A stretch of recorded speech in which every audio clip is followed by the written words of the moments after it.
kulankan oo ay si wada jira u soo qaban qaabiyeen safaaradda iyo jaaliyadda Soomaalida ee ku nool dalkani Kenya ayaa waxa uu ahaa kulan soo dhaweyn ah oo loogu talagalay wafdidan ballaaran uu hogaaminayo ra'iisul wasaaraha xukuumadda Soomaaliya Mudane Cabdiwale Sheekh Axmed waxaana munaasabadan khudbado dhaadheer ka soo jeediyay mas'uuliyiin kala duwan oo ay ka mid ahaayeen xildhibaanada Soomaalida ah ee ku jira baarlamaanka dalkani Kenya iyo mas'uuliyiin kale oo ka tirsanaa jaaliyadda Soomaalida ee dalkani Kenya. marka ugu horeyso ra'iisul wasaare adiga iyo wafdigaada wax si diiran baan kugu soo dhaweynayaa magaalada madaxdan Nairobi Kenya oo xaafadan xildhibaanka ka ahay ka mid tahay si kalgacayl leh ayaan kugu soo dhaweynaya waxaan kugu tahniideeyaa doorashadaada lagu doortay inaad noqoto ra'iisul wasaaraha Soomaaliyeed ilaa waqtigii isugu ka dambeysay waxaan u maleynayaa muddadii yareed mas'uuliyadda haysay in dibkeedu badan yahay timahaadu sidan uma wada cadeen marka waa hawl aad u adag oo shaqo badan u baahan waxaan ilaahay kaaga barayaa inuu kugu guuleeyo oo aad waxtar u yeelato dadkaaga iyo dalkaaga soo dhaweynta kadib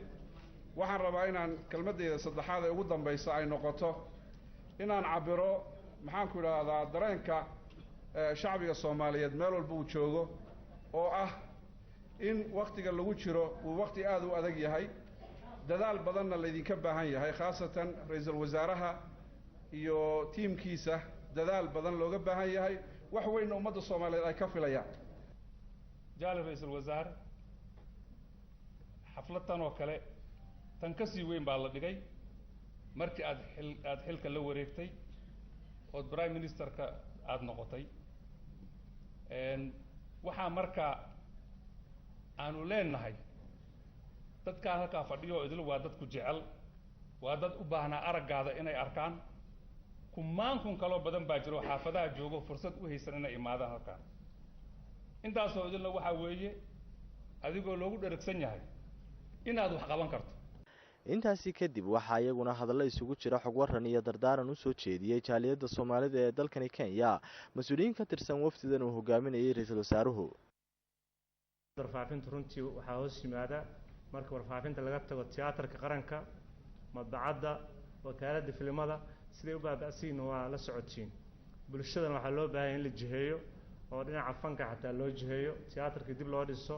fanaaniinta Soomaaliyeed hidaha dhaqanka in dib loo soo cusboonaysiiyo waxa soo dhan waa shaqo laga baahan yahay dadkaan kulli la kaashan doonaa midda haddii aan u soo laabto saxafiyiinta sida wasiirka laga dhigay runtii saxaafadda madaxa banaan aad aan ula shaqeeyay waa soo dhaweeyay talooyin fara badan waa siiyay haddana waxaan noo yaala media law ama sharciga saxaafadda lagu hagi lahaa Soomaaliya sababtoo sharciga haddii aanan marsiinin golaha wasiirada iyo baarlamaanka waxaad ka doonto in la hago saxaafadda waa tareenkaasi uu socdaa meel fiican uu ku socdaa Soomaaliya everybody inaad wax ku darsataa loo baahan yahay $2 ha noqdo ilaahay baan idinku dhaariyay aqalka halka yaala maanta waxa soo dad oo magaalada jooga ya in la yiraahdo lama geeli karayo because rehabilitation buu baahan yahay waa inaga dhisa aqalka ilaahay baan idinku dhaariyay inaga dhisa hayaa dhisi haddii idinku dhisi yaa dhisay ya rehabilitate gareeya oo qurxiya